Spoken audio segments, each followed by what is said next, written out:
Yesterday, immediately after the opening session, we had 3 series of presentations by our very distinguished resource persons.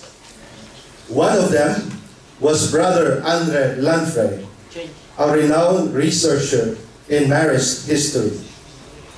He presented to us the topic, the origin of the Marist brothers within the Society of Mary, an attempt to reinterpret the origin of the Marist brothers within the Society of Mary from the time of Father Champagnat, 1814 to 1840.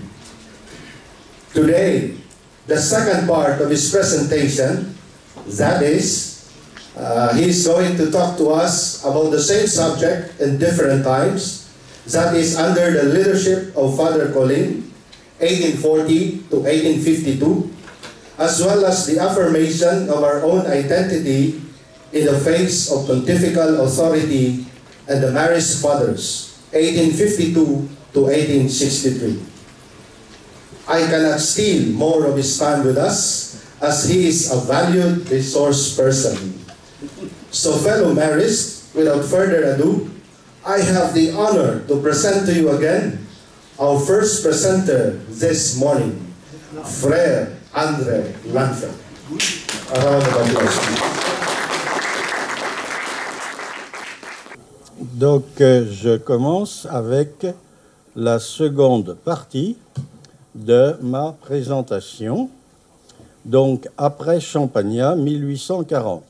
J'ai oublié d'écrire sur mon PowerPoint que le père Colin, à peine supérieur des frères maristes, fait un changement fondamental dans notre tradition, c'est qu'il décide que dorénavant, les novices, en sortant du noviciat, feraient ou non un simple vœu d'obéissance et non plus les 3 vœux de religion.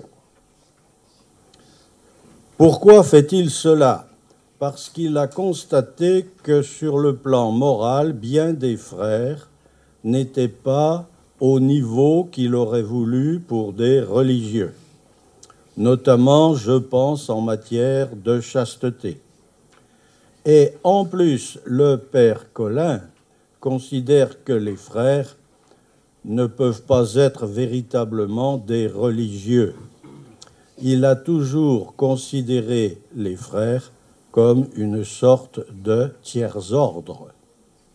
Et donc, en établissant le vœu d'obéissance pour les prophètes temporaires, eh bien, il modifie fondamentalement la physionomie du projet de Champagnat. Et ce fait a été très peu souligné. Le frère Avit, dans ses annales, critique fortement cette décision, enfin fortement, critique discrètement cette mesure, mais il considère que les obéissants, comme on dit, ne sont pas véritablement des frères. Et jusqu'en 1903, il y aura 3 catégories de frères. Les novices, parce que à la sortie du noviciat, tous les novices ne font pas vœu d'obéissance. En plus, ceux qui font vœu d'obéissance sont considérés comme des religieux de seconde catégorie. Ils sont des novices prolongés, en quelque sorte.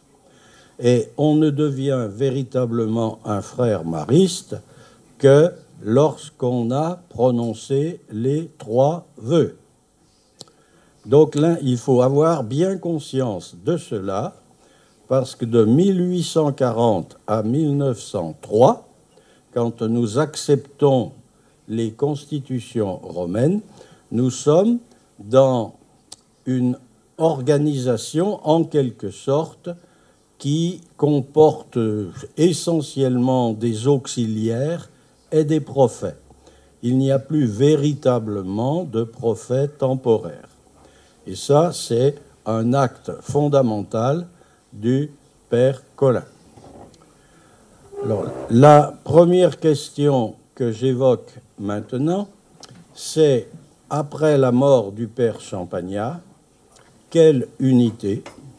Et aurons-nous une unité avec autonomie des frères ou bien une intégration des frères dans la société de Marie? Alors, il y a des documents très importants sur ce point.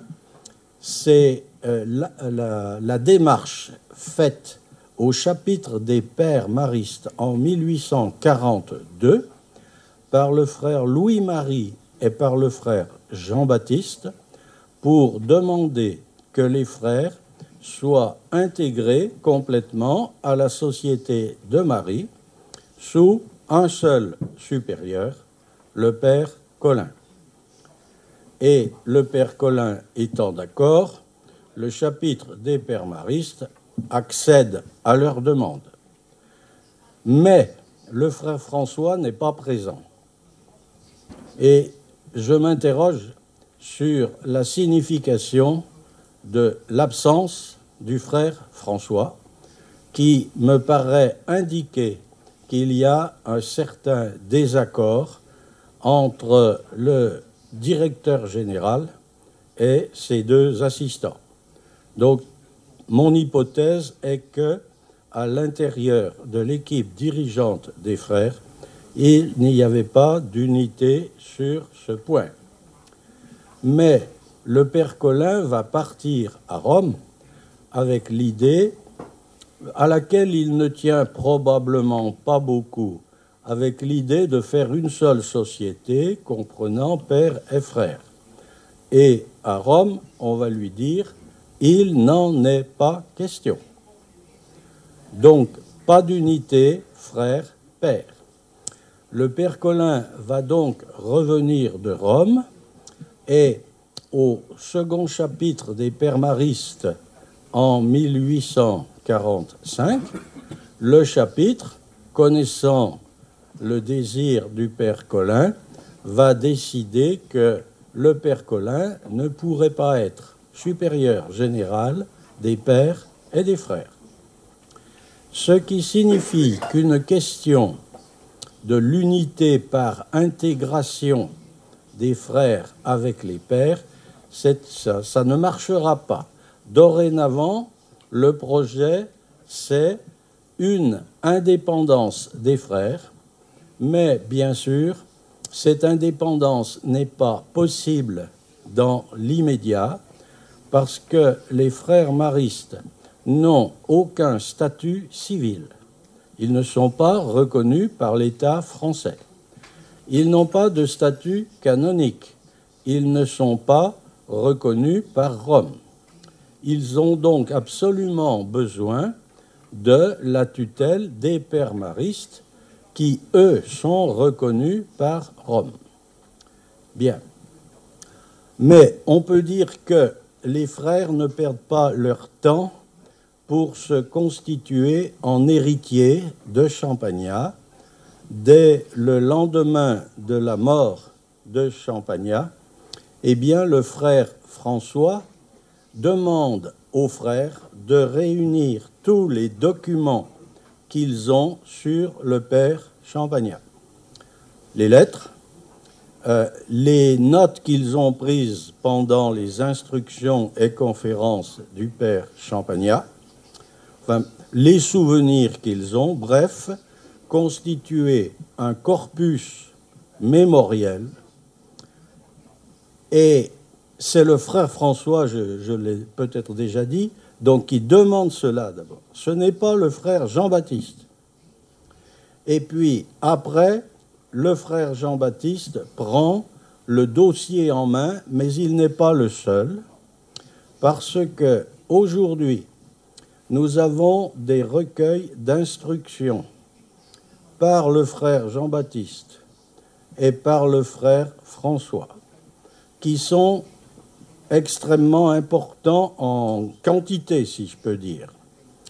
Et ces deux recueils se recoupent énormément un peu comme les évangiles synoptiques. Certaines instructions, beaucoup d'instructions que nous trouvons chez le frère Jean-Baptiste se retrouvent chez le frère François. J'émets donc l'hypothèse que les frères ont donné leurs souvenirs écrits soit au frère Jean-Baptiste, soit au frère François. Il y a donc une double mémoire écrite des instructions de Champagnat. Et les supérieurs, après, ont retravaillé cela. Ils ont resservi aux frères des instructions de Champagnat qu'ils avaient modifiées, qu'ils avaient allongées, enfin bref. Nous avons des recueils d'instructions qui remontent souvent à Champagnat, mais avec une certaine difficulté à distinguer ce qui est de Champagnat et ce qui est de ses successeurs. Il n'empêche que nous avons à l'heure actuelle des recueils d'instructions, des documents divers, que j'ai groupés en 5 volumes. Ça fait à peu près 1000 pages, je pense, je ne sais plus bien, mais ça n'est pas publié.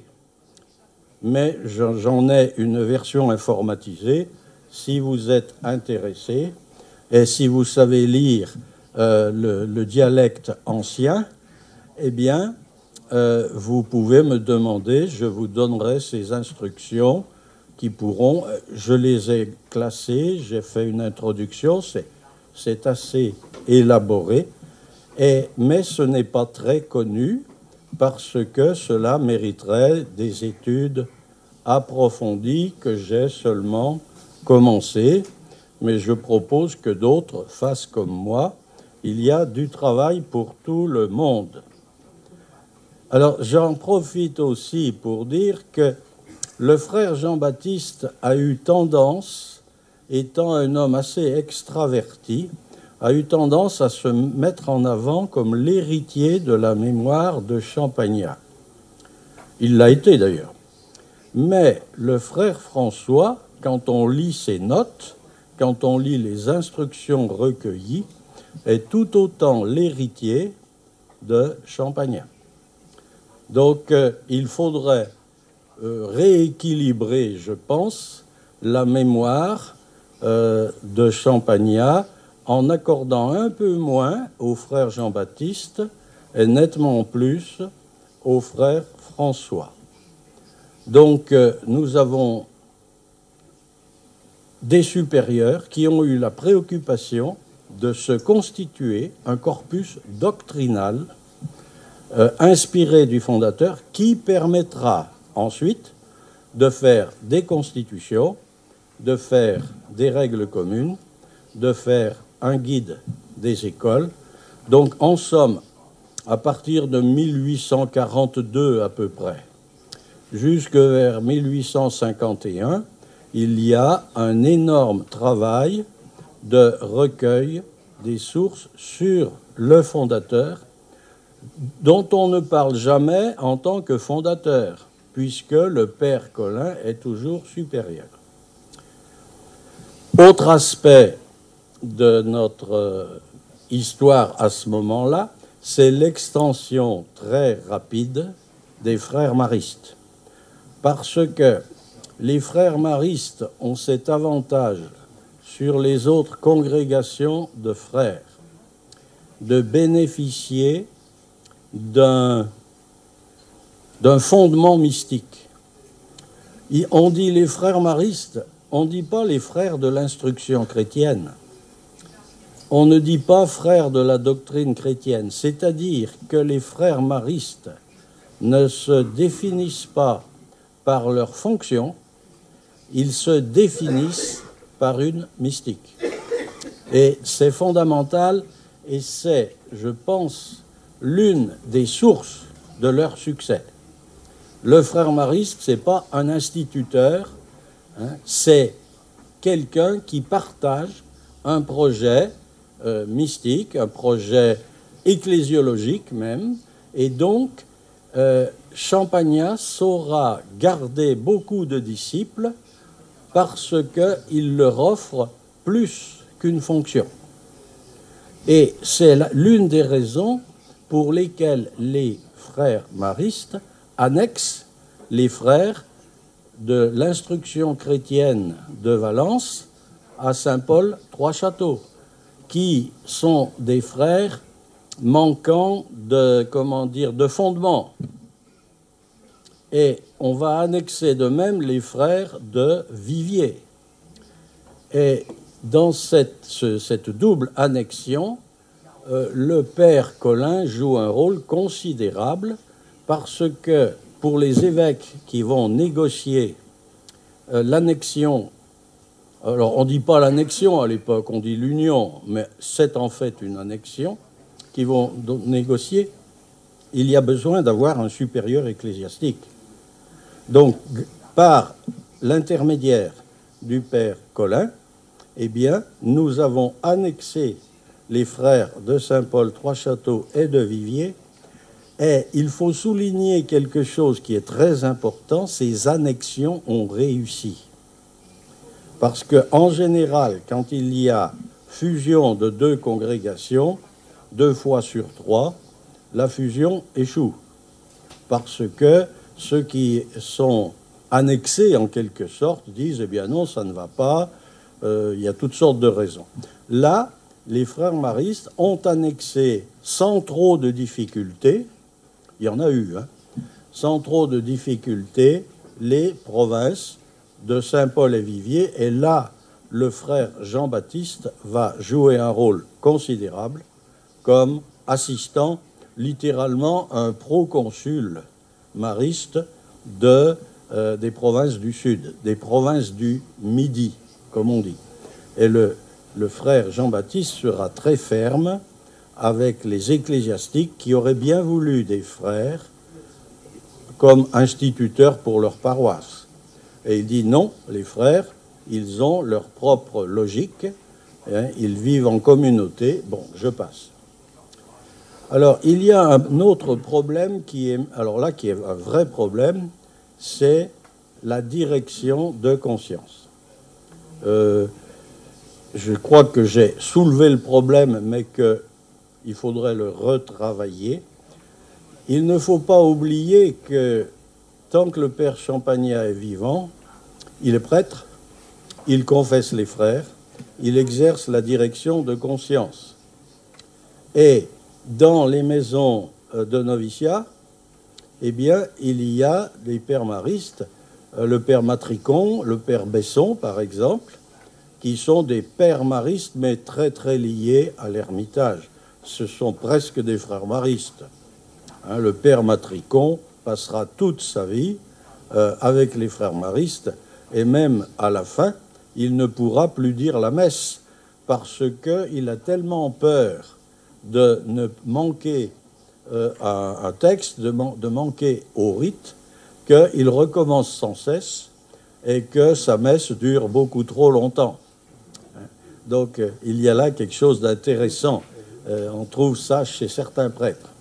Bon, je passe. En tout cas, la direction de conscience est réglée donc par les prêtres maristes, mais il y a très vite concurrence avec les supérieurs des frères, qui sont des laïcs.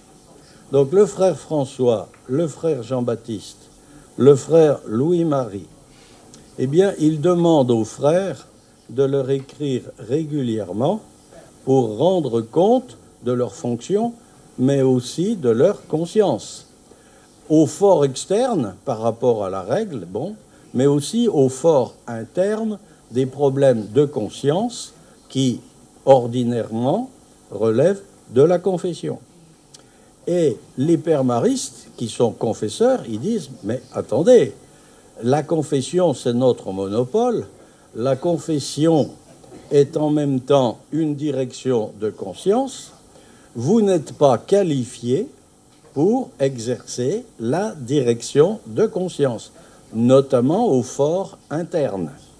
Donc, ces problèmes-là, c'est pas à vous. » Et dans les grandes maisons, il y a une forte rivalité entre le frère directeur de la maison provinciale ou d'un pensionnat parfois, et l'aumônier qui dit « mais c'est moi qui commande », parce que celui qui a le pouvoir spirituel pense qu'il a le pouvoir suprême.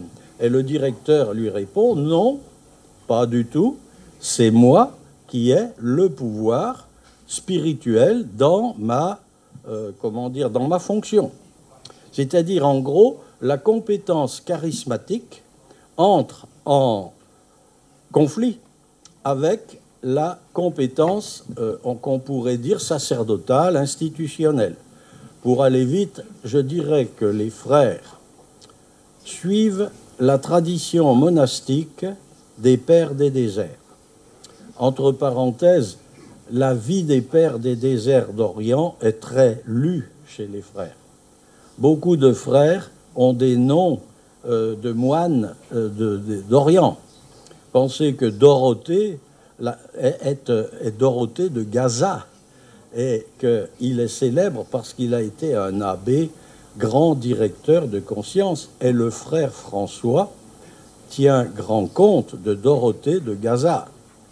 Et pas que de lui, bien sûr. Et dans la tradition des pères des déserts, eh bien, le maître demande à son disciple d'être parfaitement transparent devant lui, de lui faire part de tout ce qui se passe en lui, parce que s'il y a de l'obscurité en lui qu'il ne révèle pas à son maître, eh bien, le diable se glisse là, et ça ne va plus du tout.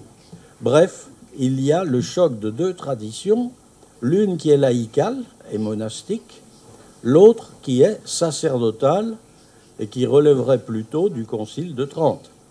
Et le père Colin est absolument dans la perspective du Concile de Trente, comme les pères maristes. Chez les frères, c'est plus trouble. On estime qu'on a le droit parce qu'on est dans la tradition monastique. Bon, je passe. Alors, ce problème de la direction de conscience ne prend que lentement forme. Il y a des problèmes qui vont déboucher plus tard. Je vais en reparler. Et puis, n'oublions pas, les frères maristes n'ont toujours pas de statut civil, mais ils vont réussir, enfin, grâce à une révolution de plus. Les révolutions, finalement, sont plutôt bénéfiques pour les frères, au moins celle-ci. En 1848, le roi Louis-Philippe est chassé par la Révolution de février. Comme d'habitude, c'est les Parisiens qui s'agitent, et les Français sont priés de suivre. Et c'est une république qui s'installe.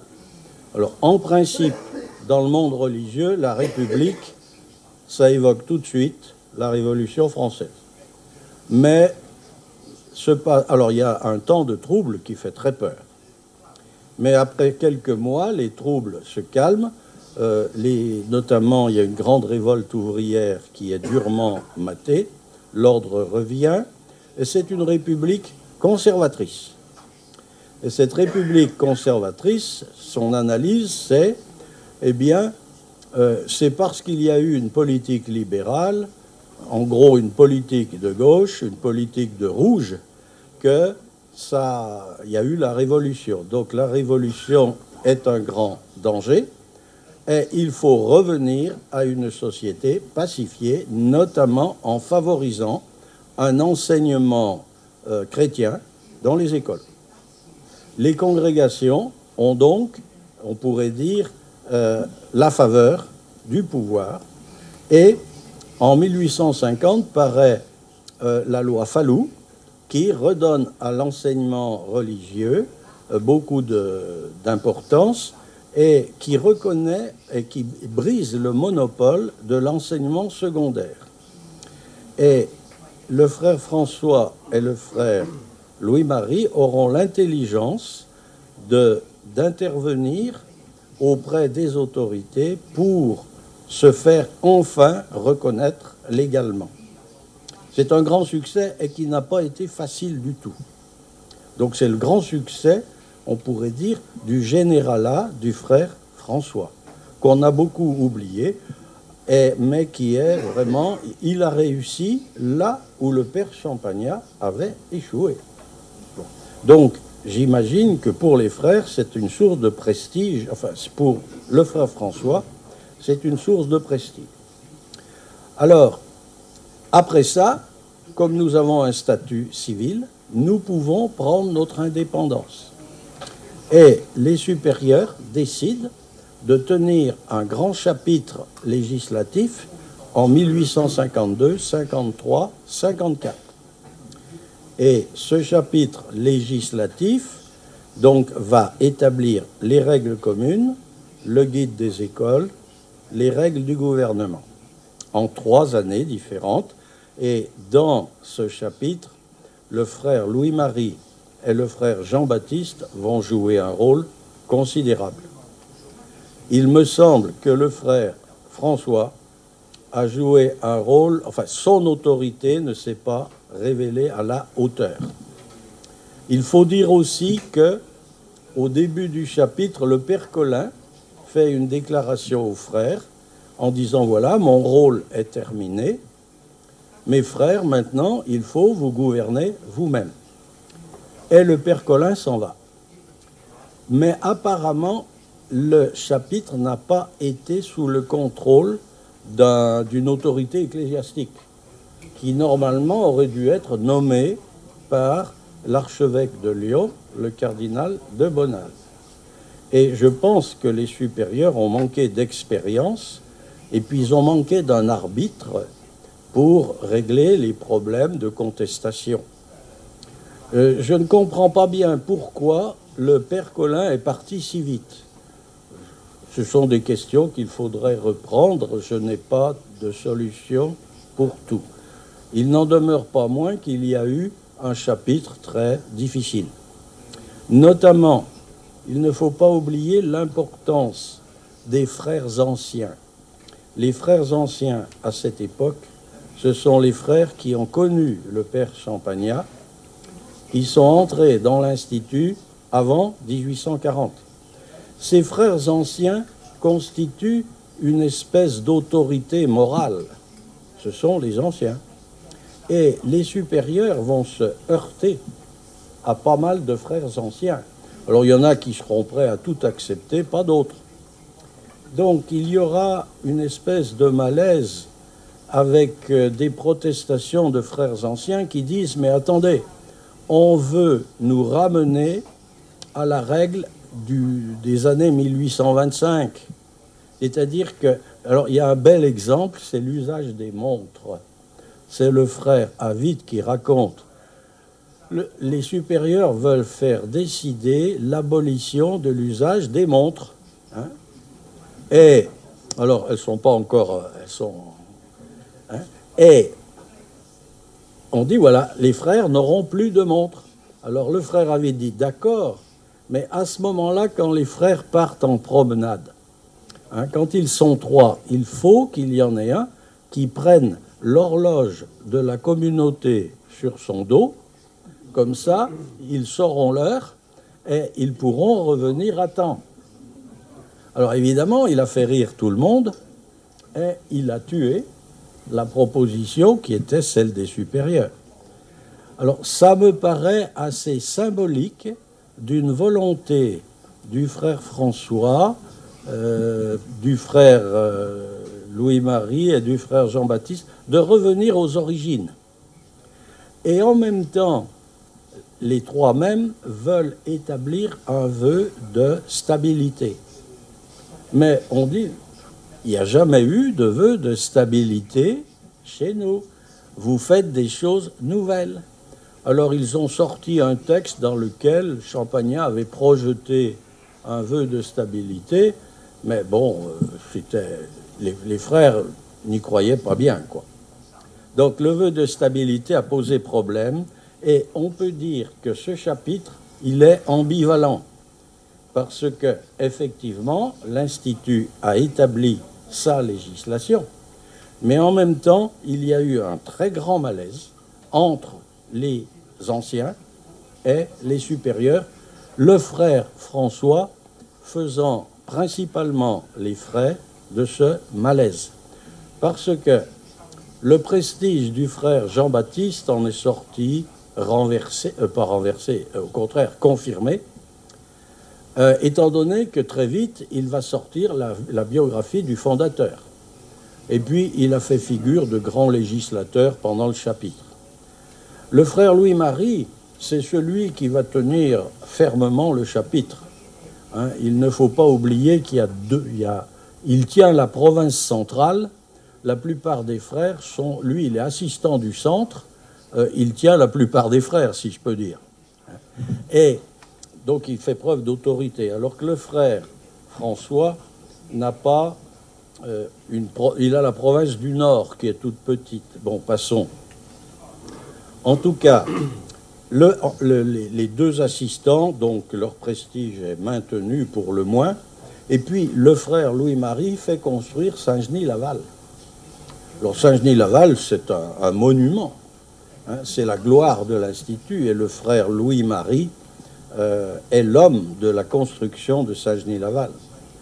Quant au frère, au frère François, il va à Rome en 1858 pour faire reconnaître la congrégation en cours de Rome. Donc il apporte son dossier. Alors, quand il est parti, les pères maristes n'étaient pas très enthousiastes. L'archevêque de Lyon lui a dit « c'est pas le moment », parce que il y a une question fondamentale, c'est la question romaine. Le pape contre le Risorgimento. Et donc, ce conflit est terrible et la guerre menace. Donc, les années 58-60 sont celles du triomphe du Risorgimento face à Pie IX, qui a déjà eu des ennuis auparavant lors de la Révolution de 48. Alors, donc le frère François décide d'y aller quand même. Je pense qu'il est pressé d'avoir une reconnaissance romaine pour, en quelque sorte, étayer son pouvoir. En tout cas, il va passer des mois à Rome, pris dans d'énormes difficultés, parce que à Rome, on dit, mais les frères maristes, ce ne sont pas des maristes, ils ressemblent aux frères des écoles chrétiennes.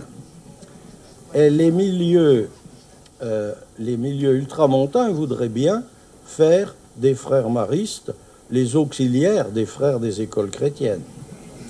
Alors, c'est une question que je n'ai pas vue, enfin que j'ai aperçue, mais il faudra aller plus loin. Et puis, les pères maristes disent, mais attendez, vous êtes maristes, et puis le frère François ne parle pas italien, donc le père Nicolet, procureur des pères maristes, c'est son coach, et il l'emmène dans les administrations où il se perd facilement.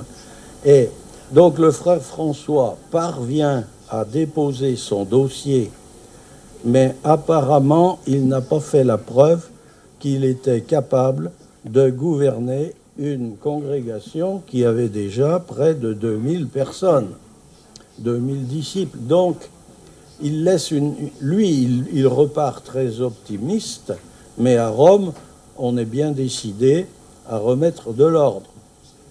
Bon, mais j'avance beaucoup, et là j'ai une fiche que je n'ai pas commentée. C'est j'aurais dû le faire avant, hein. C'est l'héritage de Champagnat par le frère Jean-Baptiste et par le frère François, hein, et qui nous donne toute une kyrielle de livres, hein, que je ne vais pas détailler. Mais en gros, il y a véritablement ici le schéma de construction de la littérature mariste des frères. Bon, mais je vais passer. Il ne faut pas oublier non plus... Oula, je parle beaucoup. Non, ça va. Bon, j'ai encore du temps. Alors, il ne faut pas oublier non plus que l'Institut a beaucoup progressé en nombre. Donc, je vous présente cette carte de 1851, avec en rouge les départements français où il y a beaucoup d'écoles de frères. Alors l'Ardèche, le Drôme, enfin tout ça, finalement les frères maristes qui ont qui ont annexé les frères de Saint-Paul et de Viviers, et qui descendent jusqu'à la Méditerranée. Et vous voyez donc, les frères maristes sont essentiellement dans un grand sud-est, mais ils ont une implantation dans le nord, ça va donner la province de Beaucamp, et un début d'implantation dans l'ouest, parce que le cardinal Donnet a été un compagnon de Champagnat au séminaire, et donc il a demandé des frères. Et les pères maristes aussi sont allés dans son diocèse. Donc il y a eu une implantation dans l'Ouest qui a beaucoup moins bien marché. Mais enfin, tout cela, je crois qu'il y a une erreur pour la Saône-et-Loire. Je pense qu'il y a un département qui est faux, là. Ma carte a une erreur. J'en ai d'autres, mais j'ai oublié de la remplacer. Donc, en gros, les frères maristes, c'est une congrégation qui compte. Et notamment quand ils arrivent à Rome, quand il arrive à Rome, le frère François présente une lettre d'approbation de 26 évêques. Alors, à Rome, on dit, c'est jamais arrivé. Donc, c'est une congrégation importante. Enfin, bon. Donc, je passe. Alors, sur le chapitre général, je crois bien que j'ai dit l'essentiel déjà, sans la fiche qui est maintenant devant l'écran. Donc j'ai à peu près tout dit. Ah, il y a peut-être une chose importante, ou quelque chose importante lors de ce chapitre. C'est poser le problème de la centralisation ou la décentralisation de l'Institut. Et parce que M. Mazelier, ancien supérieur des frères de Saint-Paul, a dit, mais attendez, quand nous avons fait la fusion, il était entendu qu'il y aurait des provinces et que ces provinces seraient autonomes. Les frères maristes n'en ont pas tenu compte. Alors il y a bien des provinces, mais très reliées au centre. Donc en gros, c'est un chapitre d'hypercentralisation malgré certains frères qui voudraient une situation moins centralisée. Et puis surtout M. Mazelier, à qui on va répondre qu'il n'est pas possible de faire mieux. Et puis, très important, le chapitre se déroule dans une ambiance post-révolutionnaire, parce que la révolution de 1848 est proche, et puis il y a la question romaine avec le Risorgimento, qui fait figure de courant révolutionnaire. Donc, les frères qui sont dans l'opposition, eh bien, on va les considérer comme des rouges. Les rouges, vraiment.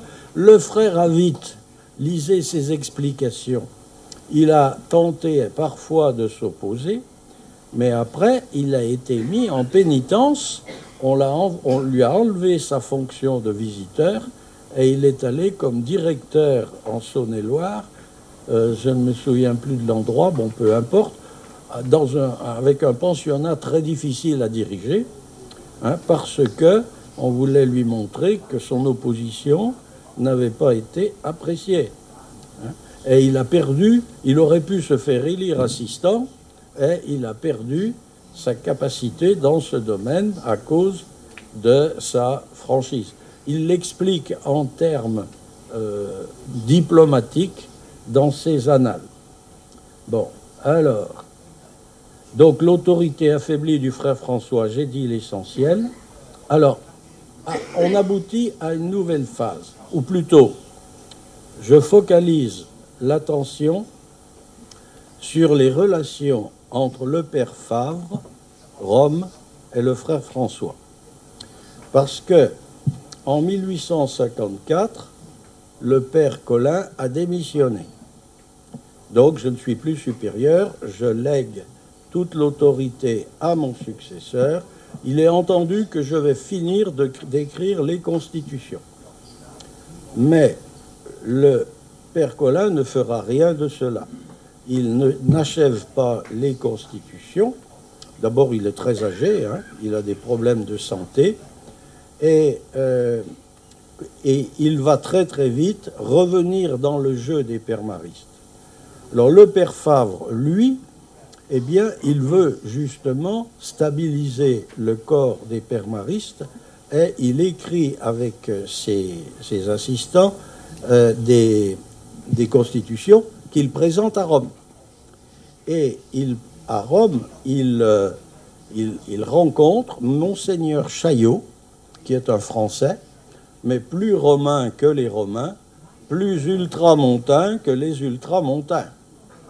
C'est un extrémiste. Le gouvernement français lui-même a du mal à lutter contre son influence parce qu'il écrit, il va prendre dans les dossiers romains des choses confidentielles qu'il met au grand jour dans une presse relativement répandue, et les évêques français se retrouvent dans des situations pénibles parce que des choses qu'ils croyaient confidentielles deviennent connues de tout le monde.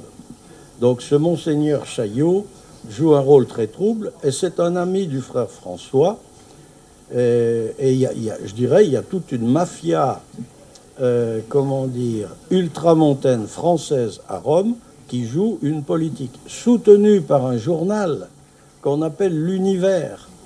Ce journal, l'Univers, c'est un journal hyper ultramontain, qui écrit d'ailleurs un article sur les frères maristes pour dire qu'ils ressemblent aux frères des écoles chrétiennes.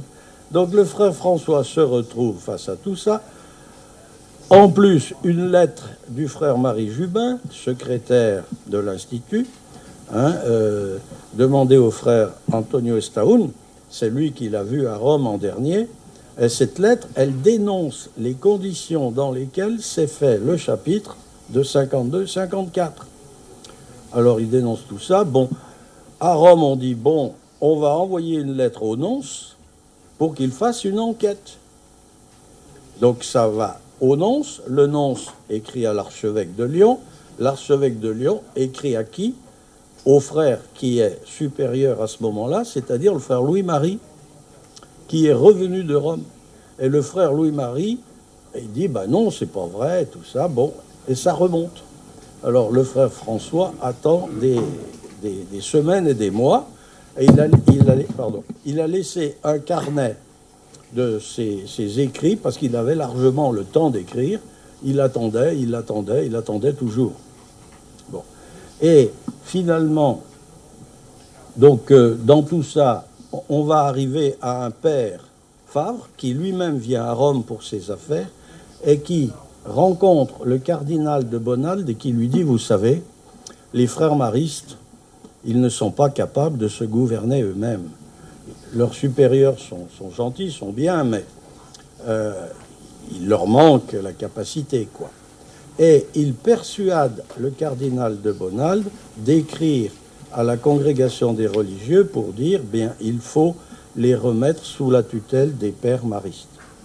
Et l'une des clés de cette action du père Favre, c'est l'idée qu'il y a le problème de la conscience, le problème du compte de conscience. Les frères n'ont pas à gouverner la conscience, hein, ce ne sont que des laïcs.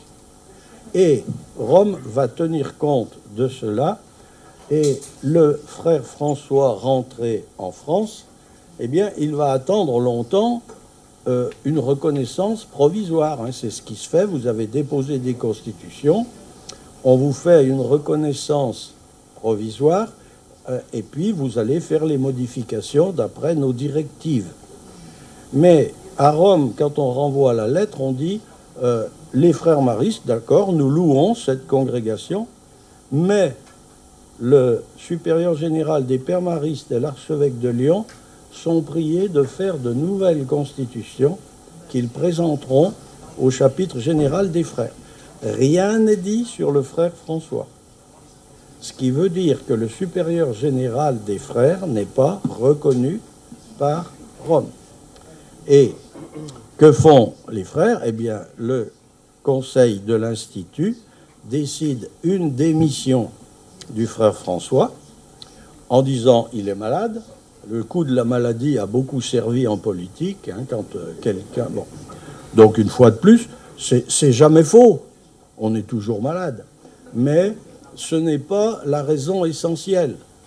Et le frère François démissionne, donc il y a un chapitre, et on nomme à sa place un vicaire général, le frère Louis-Marie, qui a des chances d'être mieux reconnu. Et le père Favre ainsi que le cardinal vont faire de nouvelles constitutions davantage romaines. Parce que l'un des grands reproches aussi que l'on fait au frère François, c'est de n'être pas assez ultramontain. Alors que quand on lit le frère François, l'ultramontanisme, la dévotion au pape, me paraît à moi presque choquante, quoi. Bon, mais il y a cette idée que les Français ne sont jamais assez ultramontains. Ils sont gallicans. Alors quand j'explique ça à l'heure actuelle aux Français eux-mêmes, ultramontains, gallicans, ils ne connaissent plus. Et quand c'est dans un autre pays, alors là, non plus. En France, c'est un problème majeur au XIXe siècle. Bon, alors, finalement, en 62, se déroule un chapitre des frères sous la direction du père Favre. Mais le père Favre se montre extrêmement discret et il assure les frères qu'à l'issue du chapitre, son rôle est terminé. Parce que les frères semblent avoir craint que la tutelle des pères maristes devienne constante. Mais je crois que le père Favre, je n'en suis pas certain, que le père Favre a évolué et qu'il s'est rendu compte que revenir à une tutelle des pères maristes n'était pas réaliste, n'était pas souhaitable. Et puis, il commence à avoir des difficultés avec le père Colin et à l'intérieur des pères maristes. On commence à dire, mais le père Colin, c'est sa règle qui compte. Donc il y a, les pères maristes se divisent en partisans de la règle de Colin et la règle de Favre. Alors, si vous voulez connaître tous les épisodes, prenez le volume 3 des origines maristes, c'est tout là-dessus. Et c'est compliqué. Alors on en vient à dire, mais est-ce que le père Colin est vraiment le fondateur? Bon. Et alors c'est là qu'on révèle la personnalité de M. Courveille, qui, etc., etc. Bon, donc le résultat, c'est que finalement, en 63, Rome accepte provisoirement nos constitutions. Provisoirement. Mais il y a des articles qui ne sont pas praticables. Les supérieurs vont dire on va les cacher, on ne va pas les révéler aux frères. Et il y aura 40 ans de discussion avec Rome pour enfin qu'en 1903, nous ayons des constitutions romaines. Donc ça, c'est une histoire sans fin. En 63, aussi, élection du premier supérieur général. Le premier, parce que pratiquement le frère François, il avait été élu directeur général. Alors il avait pris le titre de supérieur général, mais là, cette fois, le frère Louis-Marie est le premier supérieur général, vraiment. Et donc, avec beaucoup d'autorité, lui. Et on peut dire que dans les années qui suivent, les aumôniers des pères maristes qui n'étaient pas d'accord avec à propos du compte de conscience, eh bien, ils se retirent de nos maisons où ils sont priés de s'en aller. C'est la rupture entre pères maristes et frères maristes. Et le père Favre dit, bon, je m'y résigne, quoi. Et lui-même est bien assez occupé avec les problèmes du père Colin et de sa règle. Donc je dirais, pour les frères maristes, dans les années 63, 65, bon, à peu près, on peut dire que c'est la fin des origines. Pour moi, en tout cas, je l'interprète comme ça. Les frères maristes ont leur constitution. Alors, c'est pas tout à fait fini, parce que avec Rome, ça n'est pas complètement réglé. Mais enfin, je dirais qu'en gros, vers 65, l'indépendance envers les pères maristes est à peu près acquise. Et vis-à-vis de Rome, la situation reste trouble, mais il y a quand même un modus vivendi. Donc on pourrait dire, voilà la fin des origines. Et commence alors le généralat du frère Louis-Marie qui impose la congrégation comme un ordre religieux pratiquement. Donc je crois que j'ai fini. Donc en gros, quand même, alors quand même, il y a... Bon, l'institution n'a pas résisté, mais l'unité mystique demeure par le nom. Parce que les frères maristes, ils tiennent absolument au titre mariste. Et donc, on aura, alors Rome dira les frères maristes des écoles, et l'État nous dira que nous sommes que petits frères de Marie. Dans les deux cas, donc, la mystique primitive est restée, mais, me semble-t-il, les frères maristes ne sont pas de la même société tout à fait que celle du Père Colin. Je dirais c'est la partie réussie du projet de société de Marie de l'Ermitage. Donc en quelque sorte, l'union est mystique, mais les origines sont institutionnellement assez différentes. Bon, et je termine, j'ai mis le frère Jean-Baptiste tardivement, en gros, est l'homme encore de l'établissement de cette espèce de mutation de l'Institut, parce que dans les années 1860-70, il écrit un grand nombre de livres qui ne sont pas tous d'un intérêt majeur, le principal étant les avis, leçons, sentences, sur lequel j'ai fait dernièrement des articles que je crois importants, qui figurent souvent sur champagnat.org. Alors les biographies, le frère Michael Green en a parlé.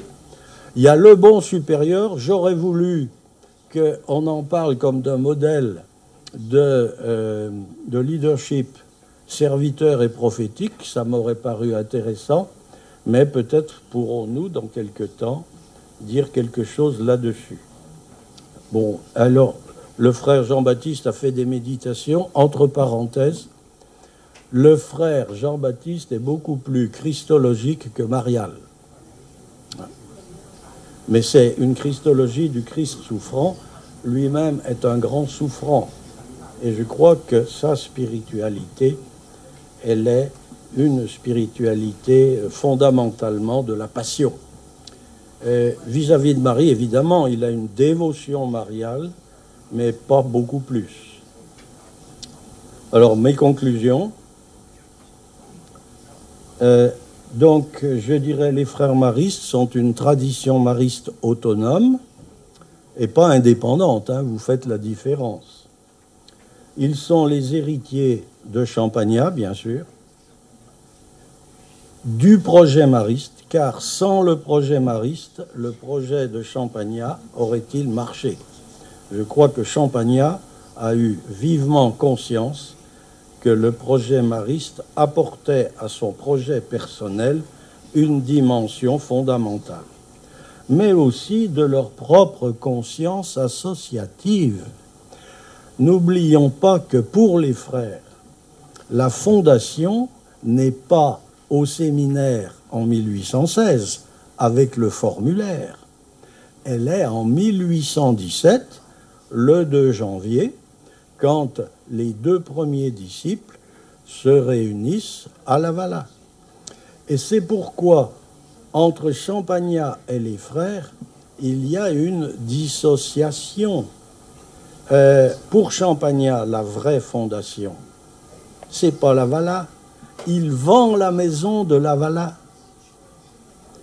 Qui la rachète? Un frère mariste qui est rebouteux, arracheur de dents, qui gagne sa vie non seulement comme maître d'école, mais comme une espèce de guérisseur, et qui est très apprécié de la population. Ce frère Vincent, hein, assez spécial, eh bien, il rachète la maison de Lavala et il va la léguer au supérieur. Champagnat, c'était pas son problème, Lavala. Sa vraie fondation, c'est l'Ermitage.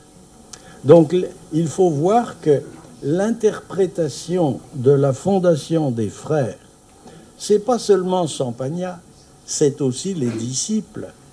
Les disciples, les premiers disciples, mais aussi les suivants. Les frères anciens, tous ceux qui sont entrés avant 1840, ont joué un rôle considérable. Ils ont transmis l'esprit, et pour eux, le berceau, c'est la Vallah. Donc, il faut considérer que les frères sont cofondateurs. Et ce n'est pas seulement Champagnat. Bon, la partie, ensuite, c'est la partie pérenne d'un projet de société lyonnaise, c'est ce que j'ai dit plusieurs fois, hein, et tenté 2 fois. Alors, entre nous soit dit, Courveille n'est pas à penser seulement comme personnalité ambitieuse ou à la morale douteuse. Il est à penser comme quelqu'un qui, avec Champagnat, veut créer une société de Marie du diocèse de Lyon. Et donc son ambition est réelle, mais il a quand même un objectif qui est la société de Marie. Il ne va pas se révéler à la hauteur, mais c'est autre chose. Bon. Donc, la refondation ne se fait pas par Champagnat. Par exemple, il y a la théorie de Champagnat, cofondateur de la Société de Marie. Oui, pourquoi pas, à discuter en tout cas. Mais après 1826, Champagnat estime qu'il n'a pas le charisme pour fonder la Société des Pères. Et au contraire, il se reconnaît le charisme de fondateur des frères, mais participant bien sûr à celle des pères dans toute la largeur de son pouvoir. Alors, finalement, les frères, eh bien, ils ont une spiritualité mariste, mais qui leur est propre, donc qui est laïque. Dans la multitude des instructions que j'ai trouvées chez le frère François et chez le frère Jean-Baptiste, je n'ai trouvé qu'un ou 2 textes sur le prêtre. C'est une spiritualité de laïque chez les frères. On ne parle pas des prêtres, hein, pratiquement pas. La prêtrise est une tentation pour les frères.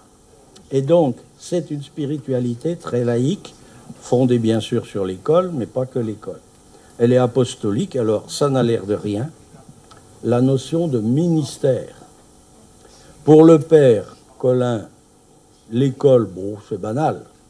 Pour Champagnat, c'est un ministère apostolique. Jésus a été le premier catéchiste, et les apôtres aussi. Bon. Et donc, on trouve cela qui est probablement inspiré de Jean-Baptiste de La Salle.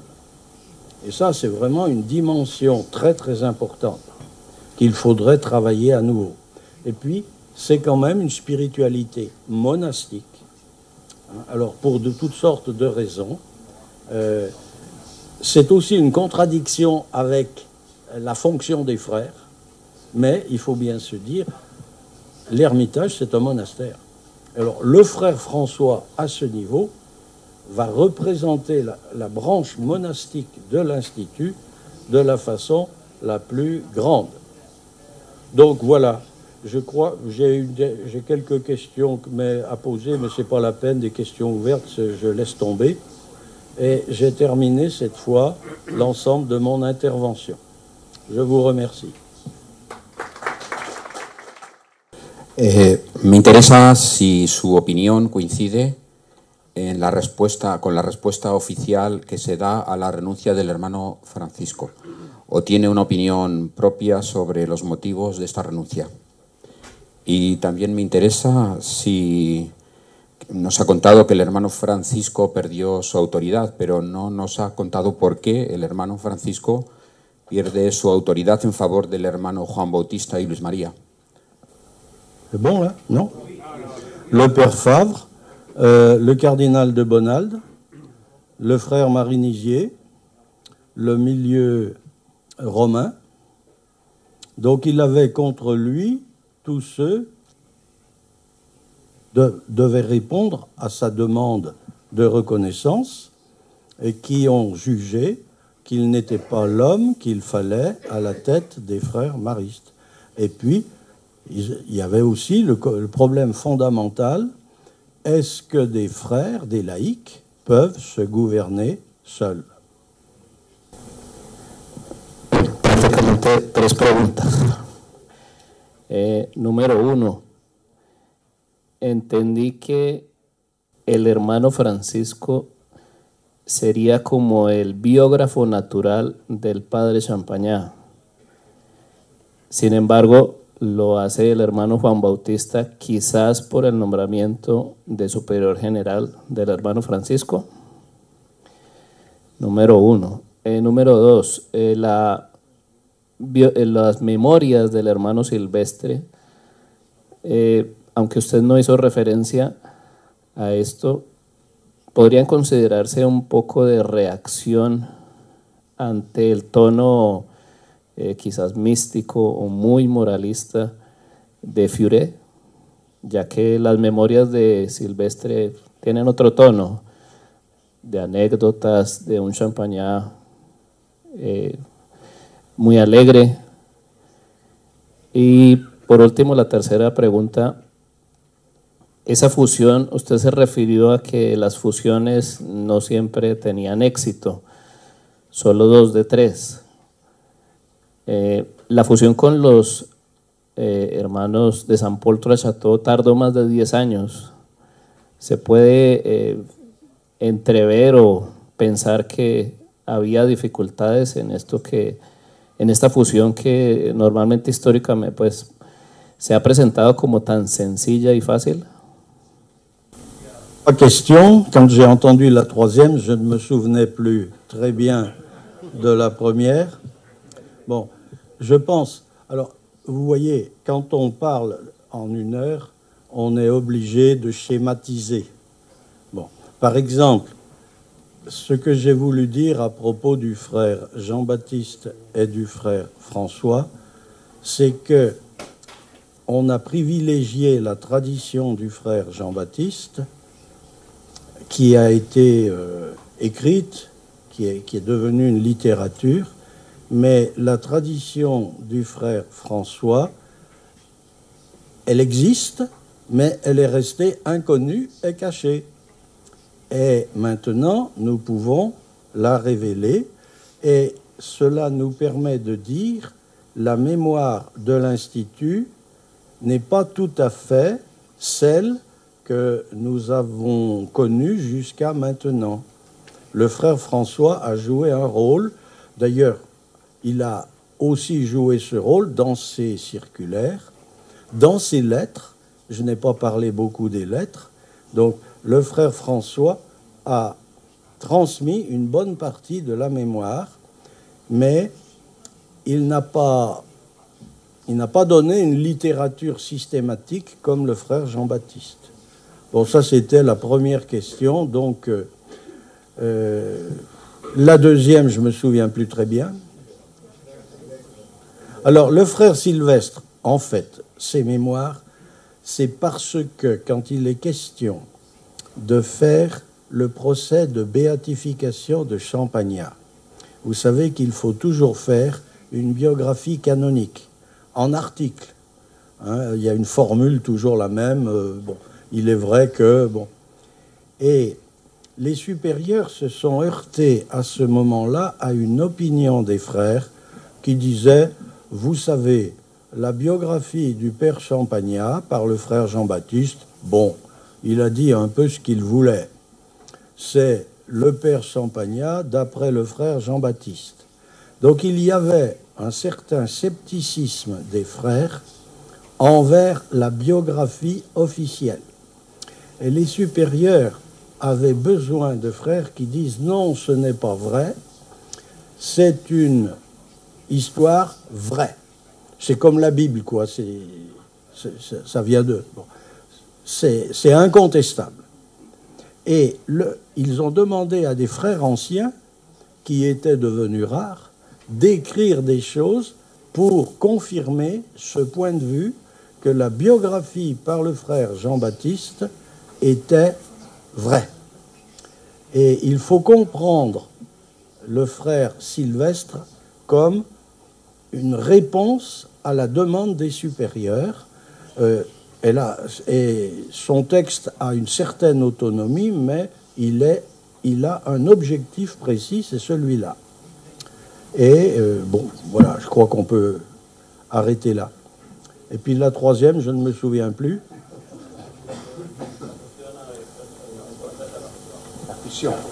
Alors, avec ça, Monsieur Mazelier, ce n'est pas des frères au sens religieux, c'est des instituteurs pieux qui exercent une profession, bon, mais qui n'ont pas véritablement de fortes structures spirituelles. Et donc, M. Mazelier n'a pas été capable de leur donner cela. Et l'évêque de Valence a très bien compris à un moment qu'il fallait arrêter ça et affilier ses frères aux frères maristes. Mais là, bon, il faudrait discuter en face à face pour aller plus loin. Merci.